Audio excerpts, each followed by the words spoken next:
Tessalonicenses, a primeira carta aos Tessalonicenses, capítulo 4, eu vou ler a partir do versículo 1. Ouçam o que diz: finalmente, irmãos, nós vos rogamos e exortamos no Senhor Jesus que, como de nós recebestes, quanto à maneira, porque deveis viver e agradar a Deus, e efetivamente estáis fazendo, continueis progredindo cada vez mais, porque estáis inteirados de quantas instruções vos demos da parte do Senhor Jesus. Pois esta é a vontade de Deus, a vossa santificação, que vos abstenhais da prostituição, que cada um de vós saiba possuir o próprio corpo em santificação e honra, não com o desejo de lascívia, como gentios que não conhecem a Deus, e que nesta matéria ninguém ofenda nem defraude a seu irmão, porque o Senhor, contra todas estas coisas, como antes vos avisamos e testificamos claramente, é o vingador. Porquanto Deus não nos chamou para a impureza, e sim para a... Deus não nos chamou para a impureza, mas sim para a... Dessarte, quem rejeita estas coisas, não rejeita o homem, e sim a Deus, que também vos dá o seu Espírito Santo. Tem um outro versículo que eu quero ler com vocês, que é o versículo 23, do capítulo 5. Na mesma carta, pule aí para o capítulo 5 e vá para o versículo 23. Que diz: o mesmo Deus da paz vos santifique em tudo, e o vosso espírito, alma e corpo sejam conservados íntegros e irrepreensíveis na vinda de nosso Senhor Jesus Cristo. Amém. Amado Deus, pedimos a tua ajuda neste momento em que nós vamos meditar na tua palavra.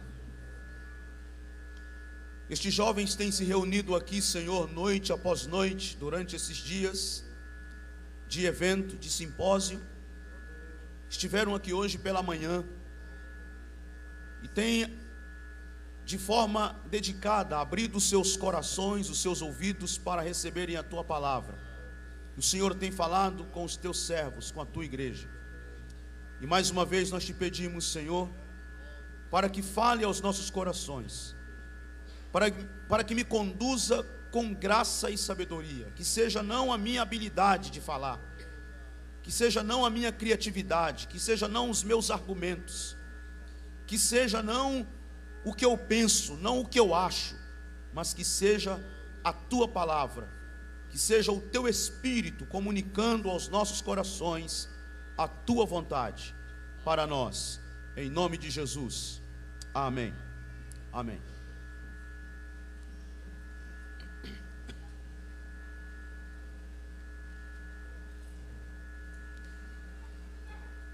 Queridos, eu sempre gosto de frisar que eu sou nascido e criado na Assembleia de Deus, filho e neto de pastor e de família de tradição assembleana e pentecostal. E desde muito cedo, me envolvendo com os trabalhos da igreja, inclusive com a pregação, porque meu pai me forçou a começar a pregar quando eu era ainda uma criança de 7 anos. E desde cedo, desde muito cedo, eu tenho lidado com vários temas que a gente ouve repetidas vezes. Mas ao longo dos anos eu venho observando e prestando atenção que, apesar destes temas serem constantemente falados em nosso meio, em nossas igrejas, em nossos cultos, em nossas reuniões, mas aqui e acolá, quando a gente faz uma pergunta, quando a gente questiona o que é isto, aí você percebe que alguém engasga, que não há uma resposta convincente, por assim dizer, uma resposta que satisfaça. Por exemplo, eu sou de um tempo, eu alcancei um tempo, sou de um tempo não, porque eu vou ficar muito velho, mas eu alcancei um tempo na Assembleia de Deus que usar gravata colorida demais era mundo, era coisa do mundo.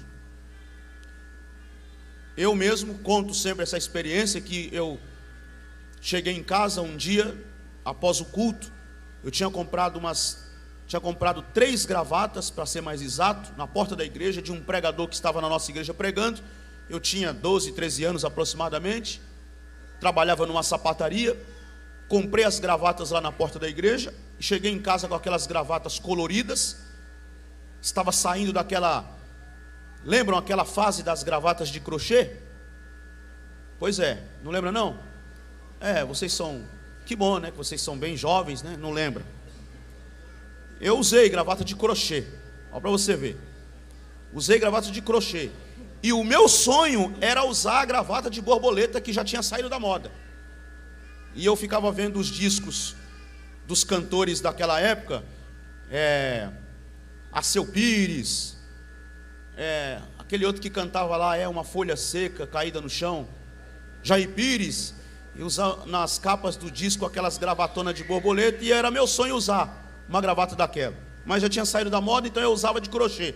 Aí estava mudando, estava saindo da gravata de crochê para as gravatas largas, essas gravatas assim bem largona, língua de égua,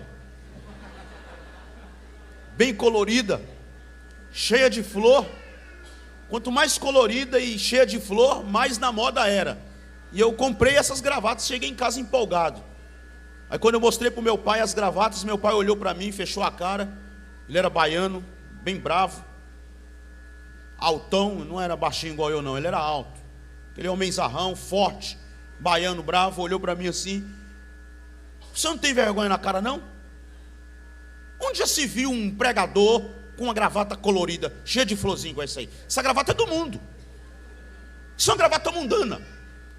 Não vai me dizer que você vai ter coragem de pôr uma gravata dessa no pescoço e pregar no púlpito. Meu Deus, o negócio está ficando feio mesmo, viu, meu pai? E eu aqui, corri para o quarto. Não sei que fim teve essas gravatas, mas eu nunca usei elas, porque meu pai falou que era do mundo. Então assim, eu cresci ouvindo isso: é do mundo, é pecado, não pode. Olha aí o mundo entrando na igreja, cuidado. E eu cresci ouvindo isso.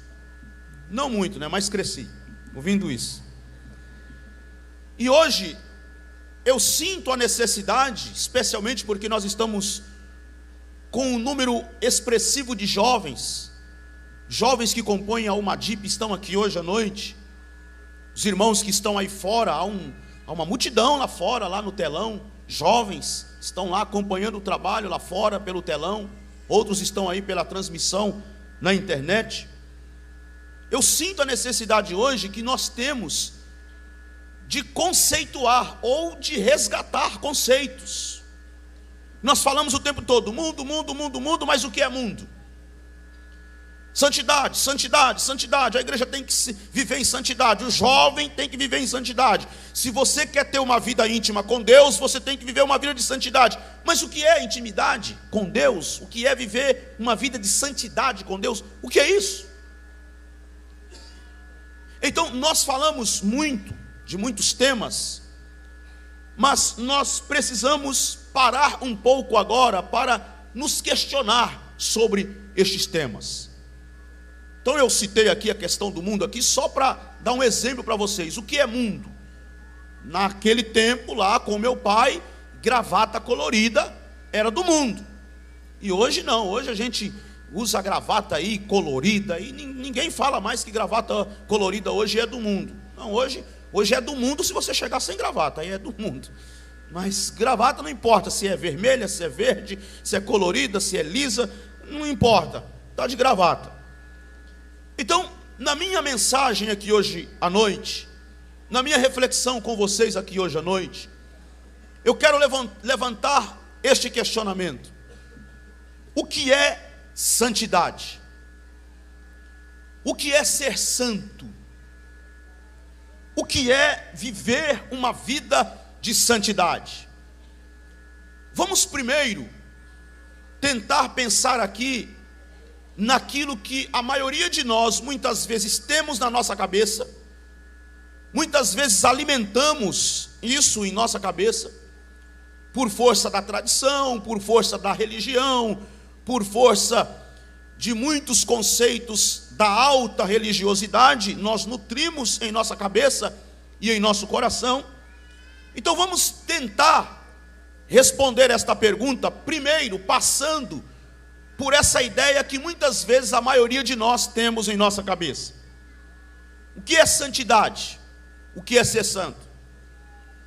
Muitas vezes, na nossa cabeça, a maioria de nós pensamos que ser santo é aquela pessoa que se atreve a viver na íntegra todos os códigos da lei de Deus.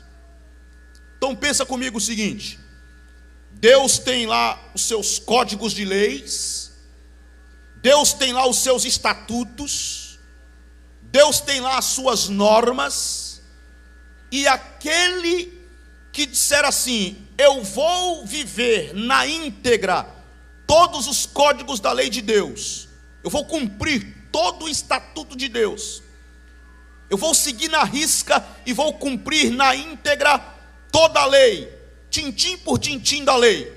Aí na nossa cabeça a gente diz: esse é santo. E aí eu venho hoje à noite dizer a vocês o contrário. Eu venho hoje à noite dizer a esta juventude que ser santo na Bíblia não é isso.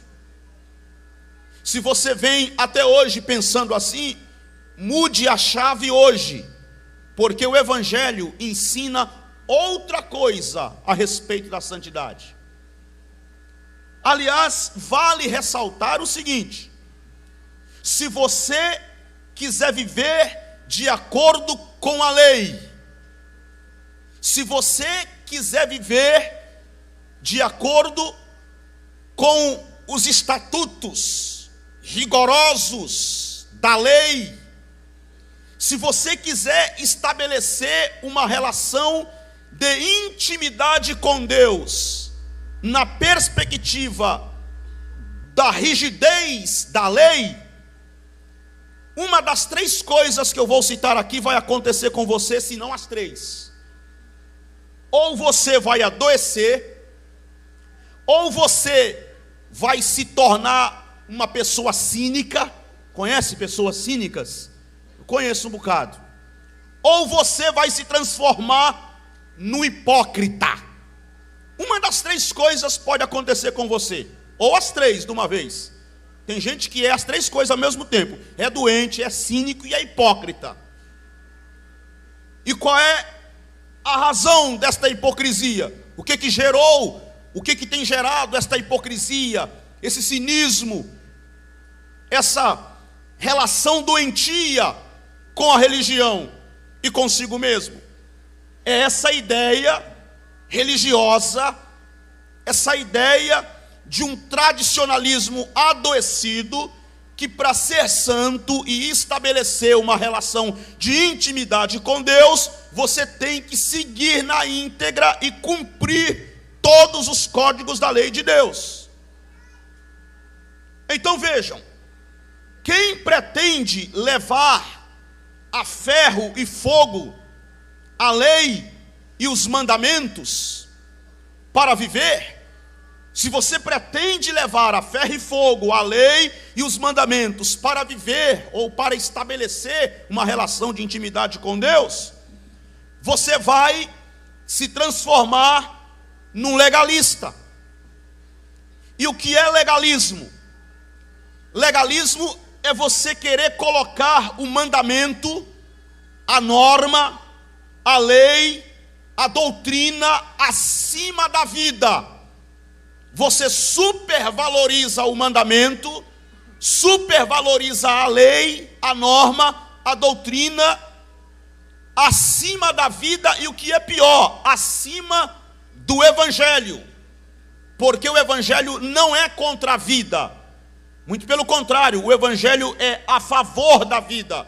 Por isso Jesus se expressou dizendo: eu sou o caminho e a verdade e a vida. O evangelho de Jesus não produz morte. O evangelho de Jesus produz vida, gera vida. Então, legalismo é aquela pessoa que quer condicionar também, em outras palavras, legalismo é a pessoa que quer condicionar a salvação aos esforços humanos. Você é salvo porque houve, de algum modo, de alguma maneira, um esforço da tua parte. Você fez aí algum gesto de contrapartida àquilo que Jesus fez, para você merecer salvação. Que é legalismo? Ampliando ainda mais o conceito, é toda a tentativa de se tornar aceito por Deus fora dos méritos de Cristo e da ação de Deus.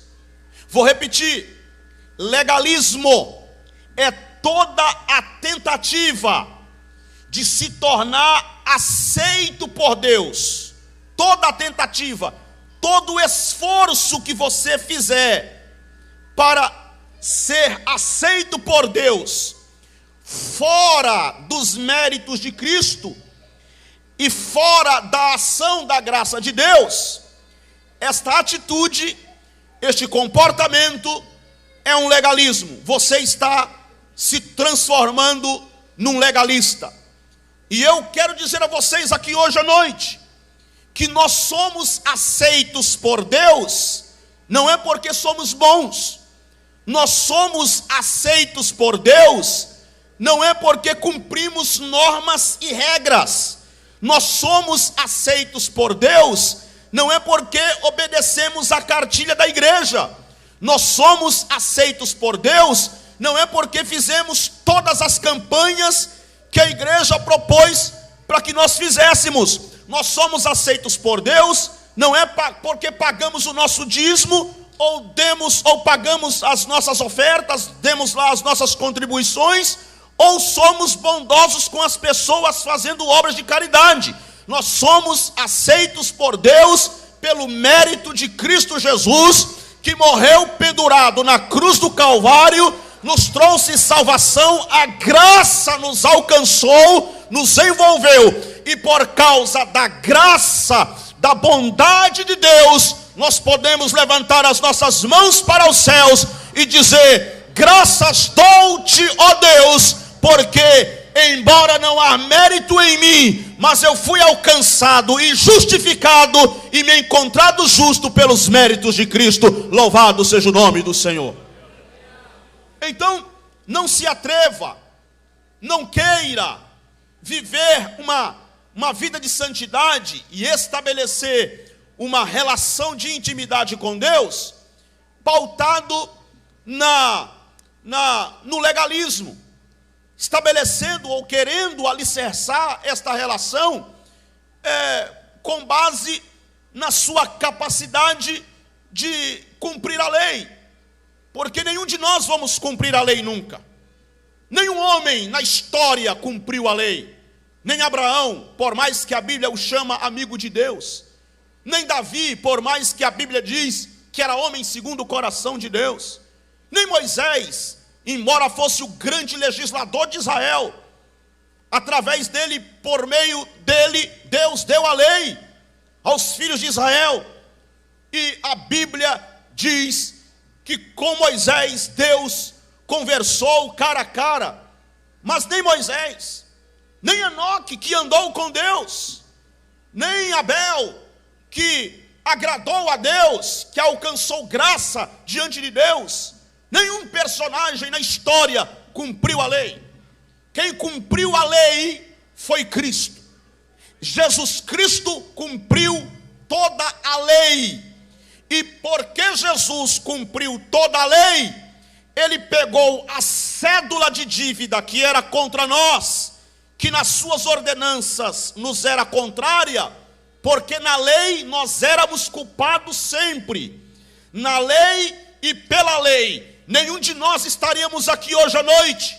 Na lei e pela lei, a uma DIP sequer chegaria a existir. Na lei e pela lei, eu não teria nenhum direito, eu não teria nenhuma abertura para hoje estar aqui neste púlpito falando a palavra de Deus para vocês, porque na lei e pela lei nós somos sempre culpados. Na lei e pela lei nós estávamos debaixo de maldição. Na lei e pela lei nós estávamos condenados, mas Cristo Jesus removeu a cédula de dívida que era contra nós, cravou-as na cruz do Calvário. A culpa que estava sobre mim foi tirada de sobre mim e colocada sobre Jesus. A culpa que estava sobre nós foi removida de sobre nós e colocada sobre ele, e a justiça dele foi posta sobre nós. Então é pela graça que sois salvos por meio da fé, e isto não vem de vós, é dom de Deus, e não vem das obras, para que ninguém se glorie.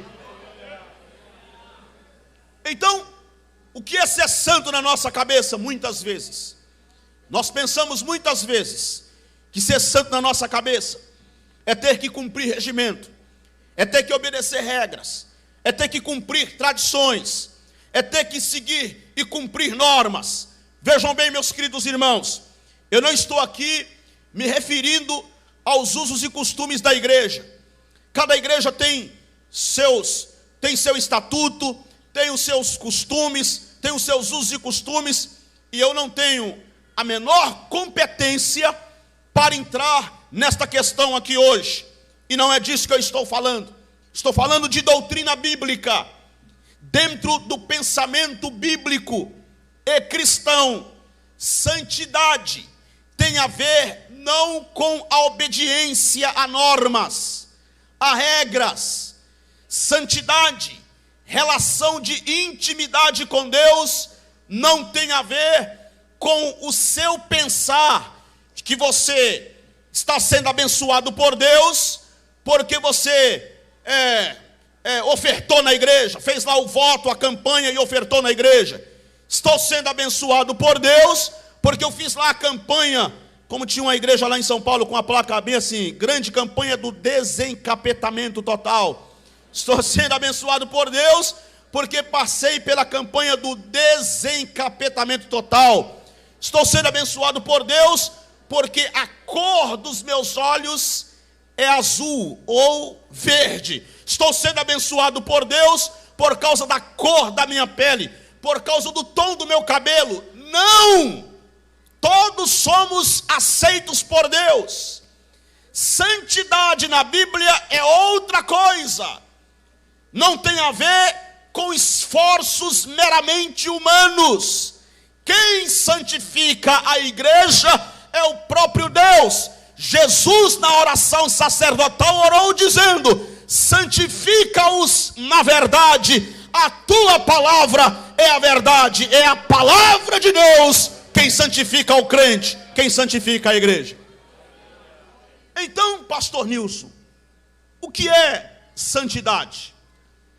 O que significa ser santo? Primeiro, santidade é viver sob a tutela da nova natureza de Deus colocada pelo Espírito Santo sobre o cristão. Vou repetir. Santidade é viver sob a tutela, é estar debaixo da nova natureza que foi agora colocada pelo Espírito Santo sobre o cristão, capacitando essa nova natureza colocada pelo Espírito Santo, e é na verdade obra do Espírito Santo, isso que vai acontecer na minha vida e na tua vida, que é o fato do Espírito Santo nos capacitar a viver a excelência da vida de Deus. Percebe como não tem a ver com mérito meu? Percebe como não tem a ver com eu ser bom em alguma coisa? Não tem a ver com eu ser um crente bonzinho, ser um crente redondo, ser um crente perfeito. Tem a ver com a obra do Espírito. É Ele quem santifica. É Ele quem coloca sobre a nossa vida esta nova natureza. E aí, no ato da conversão, no dia que você se converteu a Jesus, no dia que você tomou a decisão e disse assim: eu estou entregando a minha vida a Cristo, a partir de hoje, a partir de agora, eu quero viver a vida de Deus em mim, eu quero viver a vida de Jesus em mim. A nova natureza de Deus é colocada pelo Espírito Santo sobre você, foi colocada sobre você esta nova natureza, e você passa agora, pelo poder do Espírito, pela obra capacitadora do Espírito, a viver a excelência da vida de Deus. Abram as vossas Bíblias comigo, na carta que o apóstolo Paulo escreveu aos Gálatas, carta do apóstolo Paulo aos Gálatas, capítulo de número 2, versículo de número 19, carta aos Gálatas, capítulo 2, versículo de número 19, olha o que diz: porque eu, mediante a própria lei, morri para a lei, a fim de viver para Deus. Olha o que Paulo diz: mediante a própria lei, morri para a lei, a fim de viver para Deus. E aí ele cita aquela expressão que é muito conhecida de todos nós, quando Paulo disse: estou crucificado com Cristo, logo já não sou eu quem vive, mas Cristo vive em mim. E o viver, e esse viver que agora tenho na carne, vivo pela fé no Filho de Deus, que me amou e a si mesmo se entregou por mim. E aí Paulo diz no verso 21, não anulo a graça de Deus, pois se a justiça é mediante a lei, segue-se que morreu Cristo em vão. O que é que Paulo está dizendo? Não anulo a graça, não, mas se vocês insistirem, Paulo dizendo aos crentes da Galácia, se vocês insistirem, se vocês teimarem que a justiça é mediante a lei, então não adianta pregar sobre a morte vicária de Cristo na cruz, porque ele morreu em vão. Por que Paulo está falando isso aqui? Vocês sabem muito bem, a igreja da Galácia, na verdade, as igrejas, porque não era só uma igreja, Galácia era uma região, e as igrejas que estavam na região da Galácia estavam sendo contaminadas por um vírus farisaico, uma doença farisaica, que era a tentativa dos fariseus que estavam se convertendo ao evangelho. Eles estavam na tentativa de judaizar a fé. Judeus, fariseus, que estavam se convertendo ao evangelho, mas queriam judaizar a fé cristã, queriam judaizar o cristianismo. Ainda não existia essa expressão, não era classificado assim, cristianismo, lá no primeiro século, na região da Galácia. Mas para vocês entenderem, eles queriam judaizar o cristianismo. Como hoje, por exemplo, você tem o camarada que quer judaizar o cristianismo hoje, no século 21, e aí ele constrói um templo de Salomão, lá em São Paulo. Você tem as igrejas que querem judaizar a fé cristã hoje, e aí eles colocam a Arca da Aliança dentro da igreja.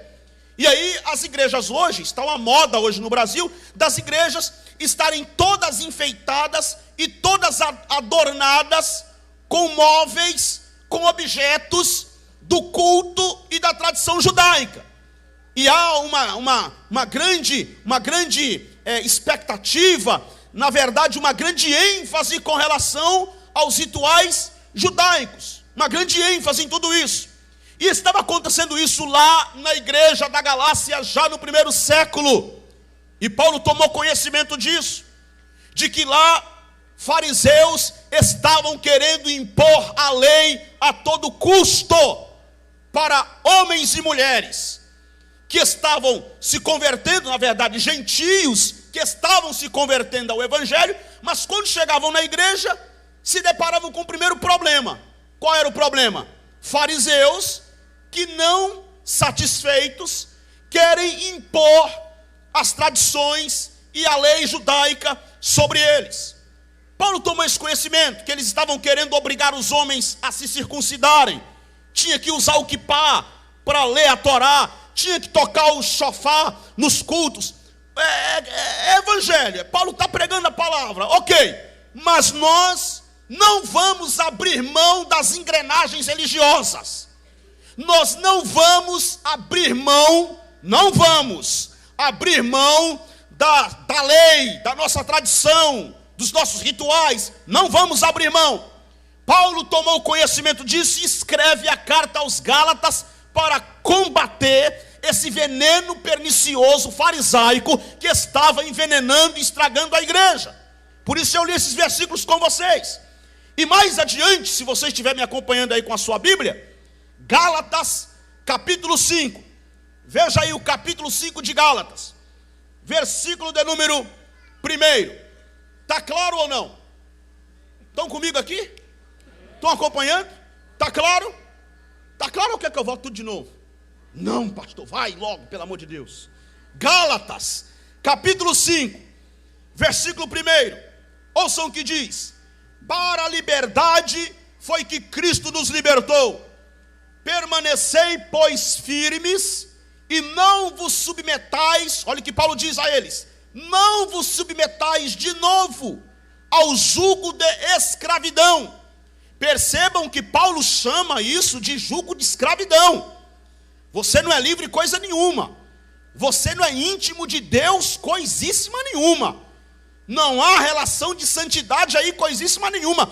Porque você está abrindo mão do evangelho para aderir às engrenagens religiosas. Você está se submetendo outra vez ao jugo da escravidão.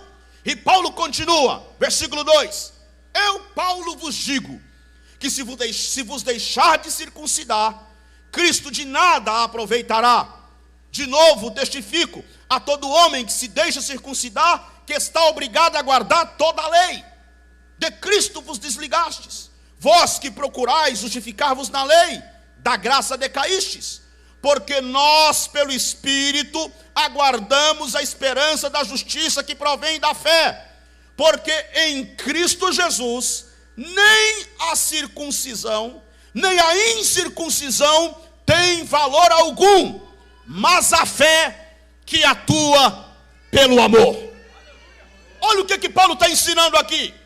Sabe qual é a lógica de Paulo aqui? Sabe qual é a matemática que Paulo faz aqui? Paulo faz a seguinte matemática: se você quiser acrescentar qualquer coisa àquilo que Jesus já fez na cruz do Calvário, você não está diminuindo a cruz, você não está enfraquecendo a cruz. Se você acrescentar qualquer coisa àquilo que Jesus já fez na cruz do Calvário, é muito mais grave, É muito mais complexo. Você está fazendo, sabe o quê? Anulando a cruz de Cristo. Você está tornando a cruz inútil, inválida. E não faz o menor sentido sequer pregar a mensagem da cruz, porque você a anulou, invalidou, tornou-a inútil. A matemática que Paulo faz aqui é simples. Ele diz assim: cruz, sabe qual é a matemática aqui? A matemática aqui é esta: cruz mais circuncisão é igual a 0. Você anulou a cruz. Cruz mais, quer ver outra coisa? Cruz mais campanha do desencapetamento total é igual a 0. Você anulou a cruz. Cruz mais lenço ungido, 0. Cruz mais a campanha dos 12 bispos, 0. Cruz mais a campanha dos 12 dias de clamor para 12 meses de vitória, 0. Cruz mais batismo nas águas, 0. É 0. Porque a cruz precede o batismo. A cruz vem antes do batismo. A cruz, o batismo nas águas, não é um complemento à cruz, porque não há mais nada a ser completado na cruz. Não há mais nada a ser agregado. O batismo nas águas não é um complemento. O batismo nas águas não é assim, tem a cruz, mas para ficar completo tem que batizar. Não, não, não, não. O que tinha que ser feito na cruz, Jesus já fez. Não há mais nada a ser feito. Todo preço ele já pagou. Toda dívida já foi paga. Não é batismo nas águas, não é complemento da cruz. Pastor Nilson, o que é o batismo nas águas? Eu vos digo hoje, o batismo nas águas é o meu testemunho público e pessoal de que eu estou tão decidido a seguir a Jesus Cristo Nazareno, que no ato do batismo eu em forma simbólica sou sepultado, e quando saio das águas em forma simbólica eu também estou representando a nova vida que estou decidido a viver com Jesus Cristo agora, porque Cristo ressuscitou dentre os mortos e nos deu vida e o direito também de ressuscitar para uma nova vida, a vida que Ele propôs para mim, para você e para nós. Na carta aos Filipenses, capítulo 1, versículo 21, abra sua Bíblia comigo mais uma vez. Melhora para mim o retorno aqui, querido, por favor, me ajude aqui no retorno.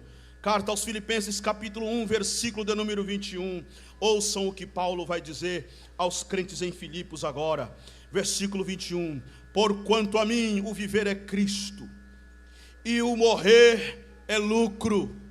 O morrer é ganho, porque santidade não tem a ver com se submeter aos rituais da lei. Santidade tem a ver com viver a nova vida de Jesus, se submetendo à nova natureza de Deus colocada pelo Espírito Santo sobre nós. Santidade pode ser definida como o efeito inicial da justificação de Deus em nossas vidas. Quando o pecador se converte, ele é considerado justo nos méritos de Cristo. E o que é a justificação? A justificação é Deus nos imputando a justiça de Cristo, como eu já mencionei. E uma vez justificados, dá-se início a um processo gradual de transformação da nossa natureza. E uma vez habitados pelo Espírito Santo, nós vamos dia a dia sendo moldados pelo Espírito Santo. Vamos dia a dia sendo moldados pela influência do Espírito Santo na nossa própria vida. E aí qual é a terminologia bíblica? A terminologia bíblica aqui fala de sermos transformados de glória em glória, porque santificação é de glória em glória, porque procede do Espírito Santo e não de um esforço humano de obedecer normas e regulamentos. Se você quer mesmo estabelecer hoje uma relação de intimidade com Deus. Se você quer mesmo hoje viver uma vida de santidade diante de Deus, entenda de uma vez por todas, compreenda que ser santo é andar com Deus, como Enoque andou. Mas andar com Deus como Enoque andou implica dizer que é viver uma vida inteira influenciada pelo Espírito de Deus. E eu pergunto a você hoje à noite, meu irmão, minha irmã, moço e moça que me ouve: quem tem influenciado a sua vida? Quem é que tem influenciado a minha vida? Quem são os influenciadores da minha vida? Será a novela? Será o mundo, o sistema mundano? Será as ideologias dos partidos políticos? Porque deixa eu dizer uma coisa a vocês: as ideologias dos partidos políticos, seja de direita ou de esquerda, não importa, seja de direita ou de esquerda, estão imbuídos no seu cerne, no seu bojo, estão imbuídos de mundanismo. Não pense que está de alguma forma coincidindo com a palavra, de alguma forma contribuindo com o reino de Deus, de algum modo contribuindo com o evangelho, porque não está. Porque esse é o grande projeto da religião, a religiosidade. E esta força religiosa doentia tem a capacidade de dominar mentes, quer dominar a sua mente. Por isso que faz todo sentido esta união entre política e religião. Por isso que política e religião sempre querem andar de mãos dadas, porque os partidos políticos e o sistema político vê na religião um forte potencial para manipular mentes. Já disse e repito, seja partidos de direita ou de esquerda, seja partidos de conservadorismo ou não, eles veem na religião um forte potencial para controlar mentes. E eu quero dizer aqui a você hoje à noite: não é o projeto de Deus controlar a tua mente. Deus não quer controlar a mente de ninguém.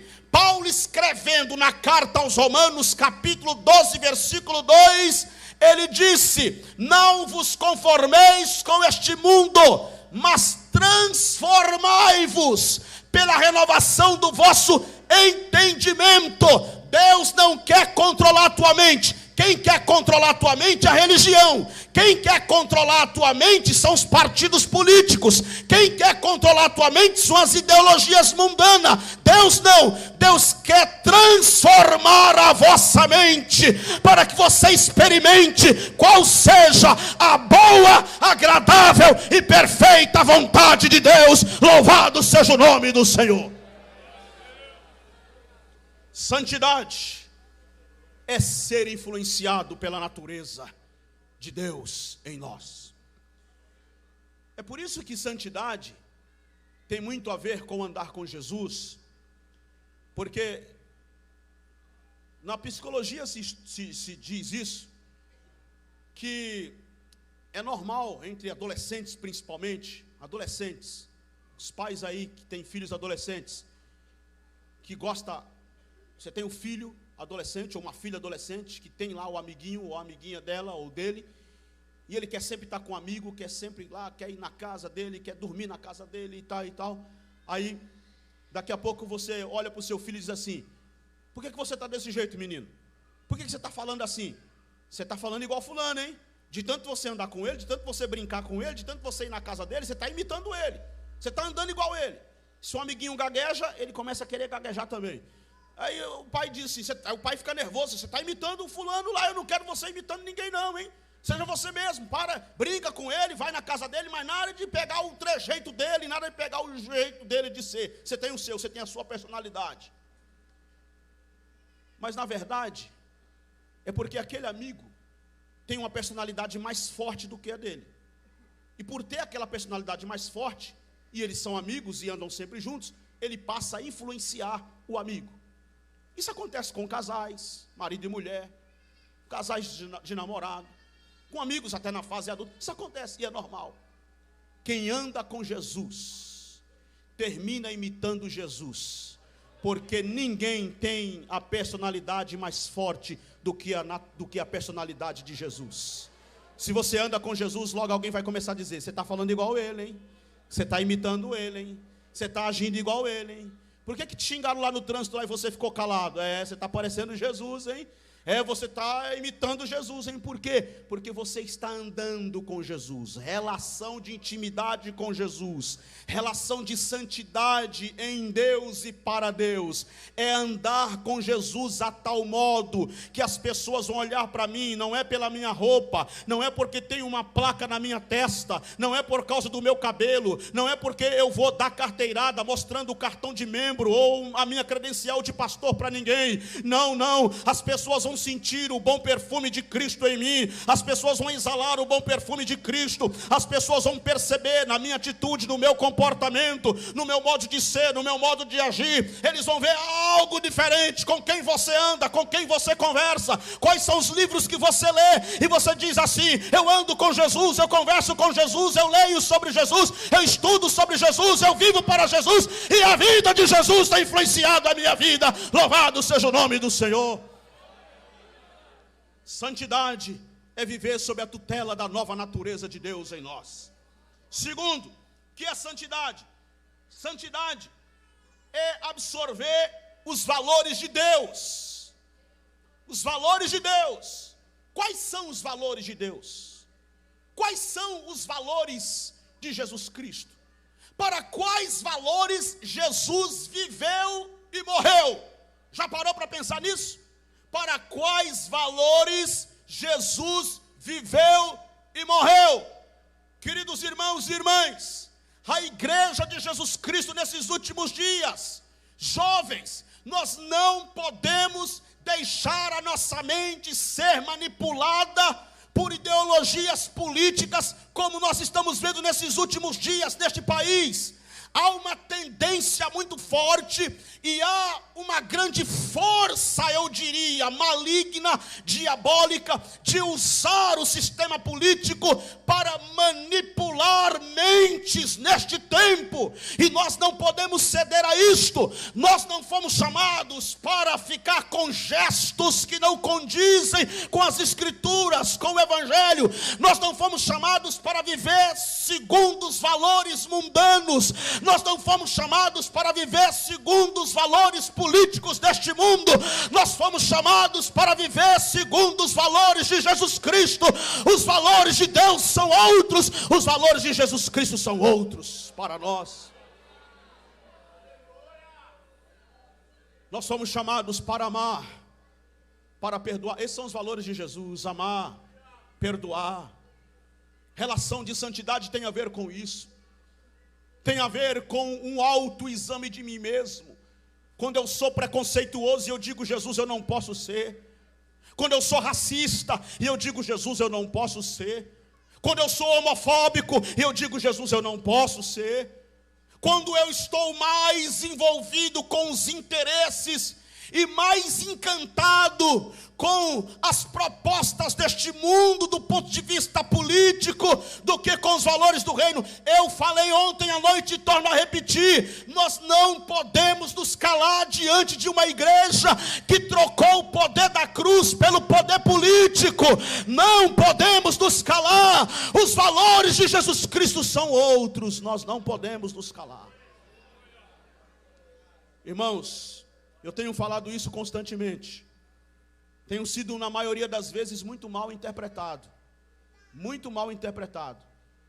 Mas eu vou arriscar falar assim mesmo, mais uma vez. Queridos, eu sei, a igreja tem sua vocação política. Eu não sou contra. Ela tem, claro que tem. E nós temos que ser esta igreja que exerce a sua vocação política.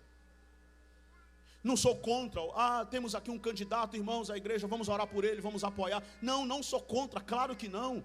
Congrego na Assembleia de Deus, Ministério do Belém, no Belenzinho, em São Paulo. Meu pastor presidente se chama José Wellington Bezerra da Costa. Não sou contra, claro que não sou nenhum louco.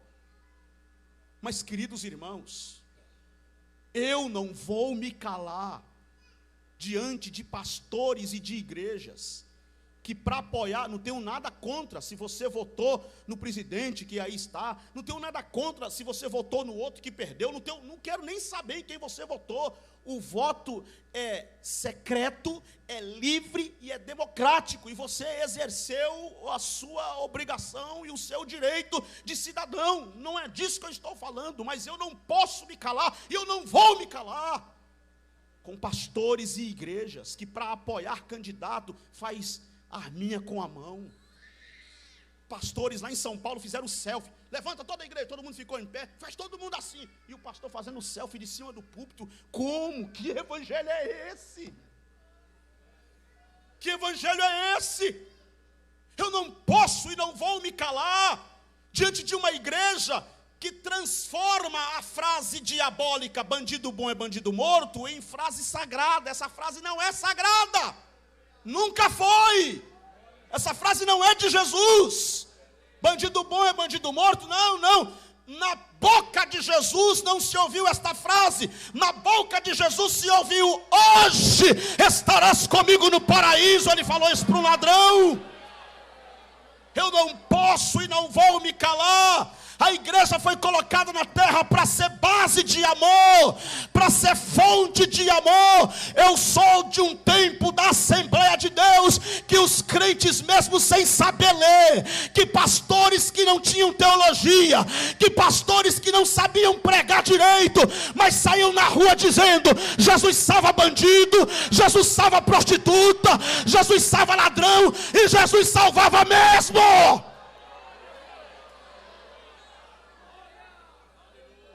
E o que é que está acontecendo com a igreja? Por que a igreja mudou? Por que a Assembleia de Deus tomou esse rumo aí? Vote em quem você quiser, repito. Apoie o candidato que você quiser, você é livre para isso. Mas não use o evangelho, pelo amor de Deus, não use o evangelho. Não use o evangelho para justificar o injustificável. Não use o evangelho para legitimar. E um monte de crente lá. Irmão, olha, deixa para lá, vai. Santidade é absorver os valores de Deus. Quais são os valores de Jesus? Para quais valores Jesus viveu e morreu? Ele andou entre escória da sociedade. Ele foi em festa de pecadores, comeu e bebeu com eles, e foi chamado de comilã e beberrão, amigo de publicanos e pecadores. E eu fico tão maravilhado quando eu leio isso, porque eles estavam achando que estava manchando a moral de Jesus, pois estava elogiando Jesus. Ele é amigo dos pecadores, sim, ele é amigo dos pecadores mesmo, e eu sou o principal, e ele me ama, e ele te ama, e ele nos ama, e ele nos quer bem. E eu não estou falando aqui de vida de pecado, de gente que vive na prática do pecado, na vida miserável do pecado, que não quer se converter, que não quer se arrepender. Não é isso que eu estou falando. Eu estou falando do pecador, da pessoa, eu e você, limitado, fraco, falho, homens e mulheres cheios de falhas, que não tinha nada, e não temos nada para Jesus nos amar, não temos nada para Jesus nos querer, mas Ele nos abraçou a si mesmo e disse: filho, eu te amo, eu te quero, eu te perdoo. E eu termino dizendo que santidade é integridade. O que é santidade? Santidade é integridade. Primeira carta de Paulo aos Tessalonicenses, capítulo 5, eu li com vocês, versículo 23. O mesmo Deus de paz vos santifique em tudo. Primeira carta de Paulo aos Tessalonicenses, capítulo 5, versículo 23. Vamos lá, jovens. O Madip não é simpósio? Ou não? Estou terminando já, estou em cima, quer dizer, já passei 2 minutos do horário que o pastor me deu, mas vou terminar agora. O mesmo Deus de paz vos santifique em tudo, e o vosso... não. Primeira de Paulo aos Tessalonicenses, eu estou tão empolgado aqui para terminar, e vocês não me acompanham. Primeira de Paulo aos Tessalonicenses, capítulo 5, versículo 23. Respondam aí, por favor. O mesmo Deus de paz vos santifique em tudo. E o vosso sejam conservados íntegros e irrepreensíveis na vinda de nosso Senhor e Salvador Jesus Cristo. Houve uma forte influência do platonismo no cristianismo, e essa influência platônica no cristianismo minou o conceito de homem integral. E aí, numa dimensão mais espiritualizada, a gente diz assim: não, Jesus ou Deus só quer o coração. A gente diz assim, uma dimensão mais espiritualizada: Deus só quer o coração. Por outro lado, numa dimensão mais social, alguém diz assim: não, nós temos que salvar a alma. Salvou a alma e ponto final. Mas aqui Paulo é contundente em afirmar. Ele diz: espírito, alma e corpo.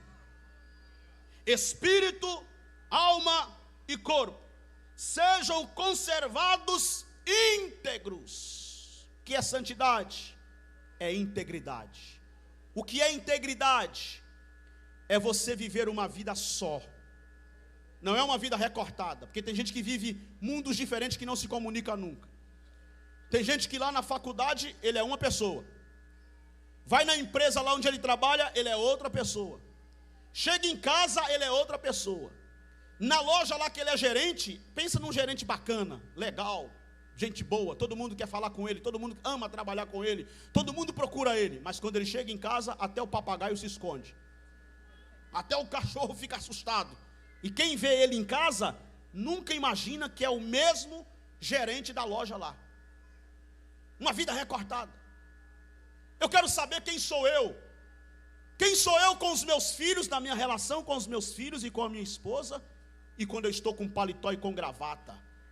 Porque era este o problema dos fariseus. Os fariseus na vida comum era até bacana, os fariseus eram gente boa. Sabia que eles eram gente boa na vida comum? Eram. Jesus gostava de ir na casa deles. Jesus até foi na casa deles algumas vezes comer com eles, os fariseus. O problema dos fariseus é quando chegava na igreja, quando eles colocavam as indumentárias, quando ele colocava as vestes, quando ele colocava aquelas franjas longas dele, aquelas roupas, mangas talares, que eles estavam vestidos lá de sacerdotes, de homens da lei, ou seja, de homens da religião, estão agora entre a elite religiosa. Opa, agora pronto, agora os caras se transformavam, atropelava todo mundo, matava todo mundo, pisava em todo mundo, foi pega no ato de adultério, tem que matar, a lei de Moisés diz que tem que matar, e é por apedrejamento, está escrito na lei, e ela foi apanhada no próprio ato de adultério, e machistas ainda, né? Porque se foi apanhada no próprio ato de adultério, por que não levou o homem junto? Só levaram a mulher, tem que matar, era assim, a palavra deles era essa. E santidade o que é? É ser íntegro. É coincidir a vida do trabalho com a vida de casa, com a vida da igreja, com a vida da faculdade. Andar de maneira digna que as pessoas olham e digam assim: ele é o mesmo. Ele é a mesma pessoa. Os anos passam, ele continua a mesma pessoa. Você vai no trabalho dele, ele é a mesma pessoa. Você fala com ele lá, quando ele está entre os amigos, porque tem gente, né, que com os amigos ele é bonzinho, com as amigas é um doce. Com a mãe, mãe, quem falou? Minha filha, pelo amor de Deus, me ajuda. Que ajuda o quê? Estou cansada. Não vê que eu estudo toda hora e chego tarde em casa e meu tempo é para estudar. Com um amigo ele é um doce de coco, meu amiguinho. Mas com o pai ele é todo ranzinho, todo senho franzido. E se o pai falar muito ele estica o pescoço. E vice-versa também, né? Às vezes com o pai ele é um doce, com a mãe é um truculento, e por aí vai. São várias situações que eu ficaria a noite toda aqui falando com vocês, e vocês sabem, é a vida nossa que estamos vivendo aqui. O que a Bíblia quer de nós? Que nós sejamos íntegros, sensíveis, íntimos de Deus, andando para a glória de Deus, caminhando como Enoque caminhou. E Enoque caminhou, e caminhou tanto com Deus, e andou tanto com Deus, que ele foi ficando cada vez mais íntimo, a relação foi ficando cada vez mais intensa. E Deus disse assim: Enoque, não tem jeito, vem para cá, Enoque. Deus o tomou para si, e não foi mais visto, porque alcançou o testemunho de ter agradado a Deus. Fiquem em pé comigo, queridos, no nome do Senhor Jesus.